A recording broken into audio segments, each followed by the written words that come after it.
Casey Sattler with Energy Intelligence. Mr. Secretary, I'm wondering, do you think that a freeze can even really take off if countries like Iraq or Iran decide not to participate? Well, I think the president with Mr. Naimi and the minister of Venezuela and the Russian minister, they met in Doha, and they agreed on the freeze. Okay, the president went to Tehran, and he met the Iranian minister and the Iraqi minister. And they did not really, refuse, but they said they encouraged this activity, and I really, Iran and Iraq right now, they listen, and they will reply later.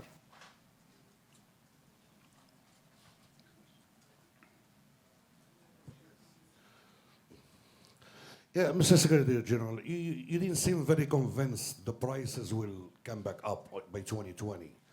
ممكن سعادة الأمين العام لو تعطينا جواب باللغة العربية أيضا. No, I did not say that price will not come up in 2020. This is your interpretation. And now I am saying that Dr. Birol said that 2017 price will not rebound before 2017. I hope that the price will rebound before 2017.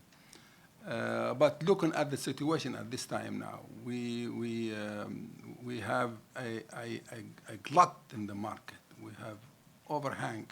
We have 300 million barrel overhang, above 5-year average.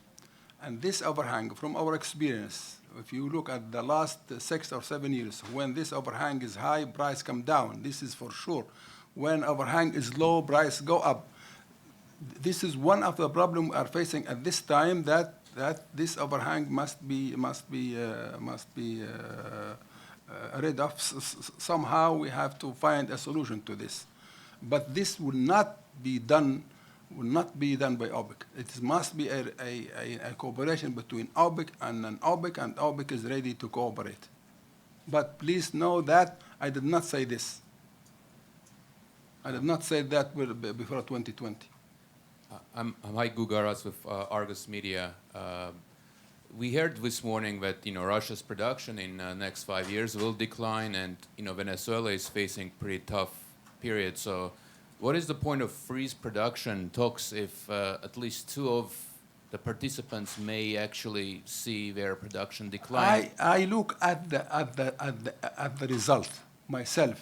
Okay, either we have a freeze or we have a decline. For me, it is the same to the market.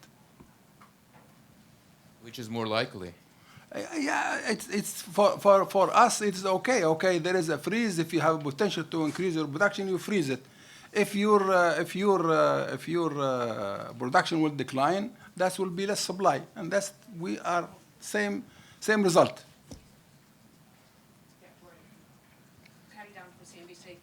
The cynics were saying months ago that OPEC was dead after your November 2014 agreement, and we saw prices continue to fall.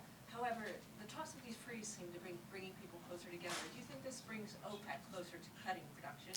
Let me tell you one thing. We are not dead. We are alive and alive and alive. You will see us for many years. I have heard this many times in my career.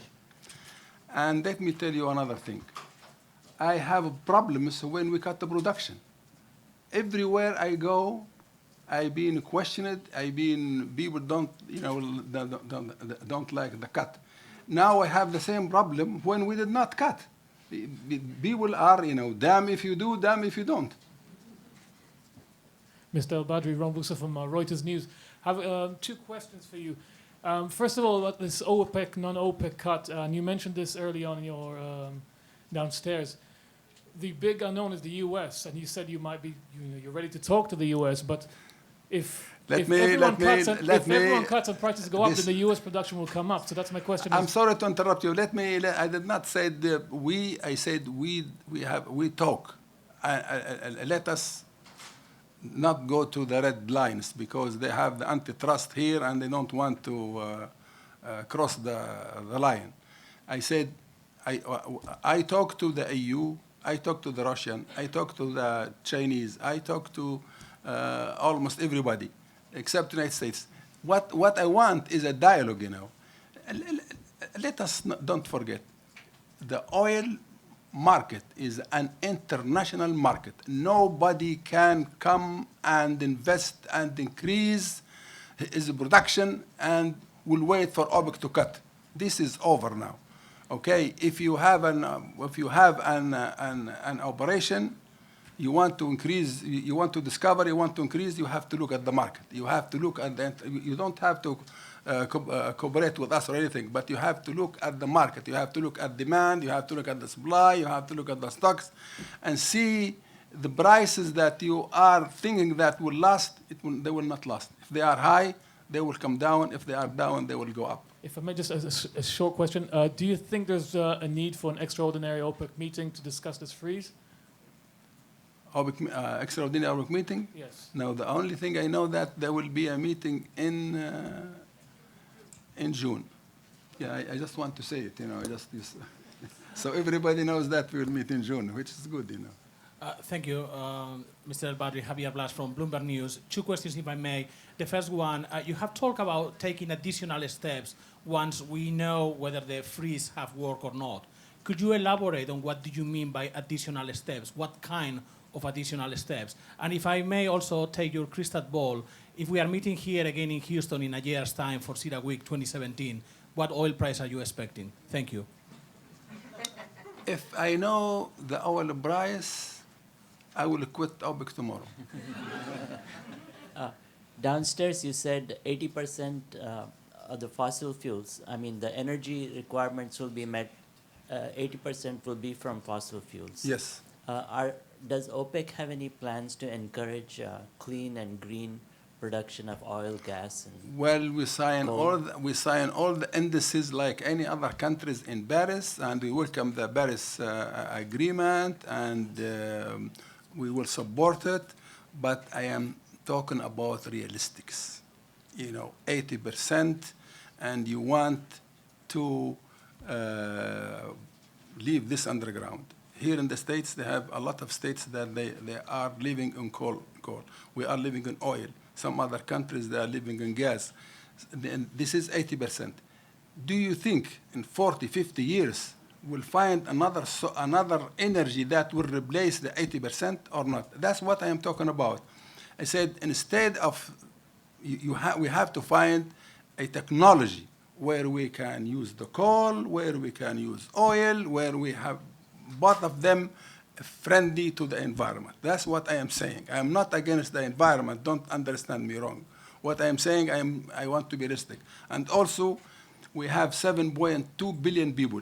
In 2040, there will be 9 billion. Everybody would like to have a car. Everybody would like to have a house. Everybody would like to have electricity. Everybody, you know, we have to be realistic. You know, we have, if we want to have a really agreement that we have a clean environment. Mr. Secretary, Brian Scheid with Platts. You said if the freeze is a success, you will look at other steps. How do you define a success? Is there a price level you're looking at, a supply level you're looking at? If all the countries that OPEC and non-OPEC everybody will say that we agree to freeze, then we will know the date, we will know the production of that country, and we will then from there we will watch out how this will develop in 3-4 months. But it's not an OPEC. It is a OPEC and non-OPEC. Mr. Black, You didn't respond to my first question about what are the next steps. No, I cannot tell you the next steps. We have to agree first, and then we'll let it go for 3-4 months, and afterward we will see what we can do. Mr. El-Badri, hello, Mr. El-Badri? Yes. Here? Where are you?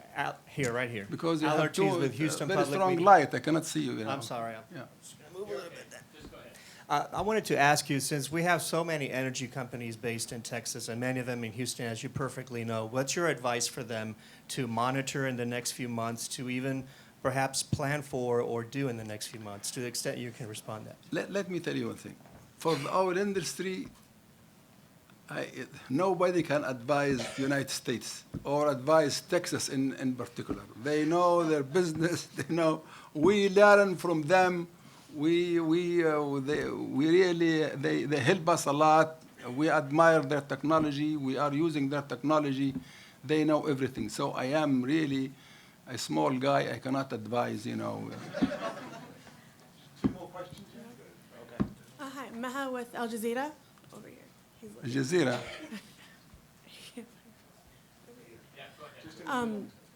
Can you describe for us to what extent are OPEC countries suffering from the low oil prices, and What's that? OPEC member countries suffering from the lower oil prices. and how long are those low prices sustainable? How long can they be sustained? I hope that they will be over tomorrow as far as the price is concerned. But how they are suffering, everybody is suffering. Any country that is producing oil is suffering. You know, shale oil producers suffering. Our member country, they are suffering. But we've been through this before. You know, we have many cycles in the past. We live with even $3, $4 price, and $10 price, and $15 price, and $20 price. And this really is something not new. The problem is, for the last 6, 7 years, as I said, inside, we've been enjoying a very high price. Everybody think, even the people surrounding me, they said, this 100 price will last, this 100 price will last. And they know that they will not last. High price will not last, and low price will not last. This is the cycle in the oil industry. Thank you very much.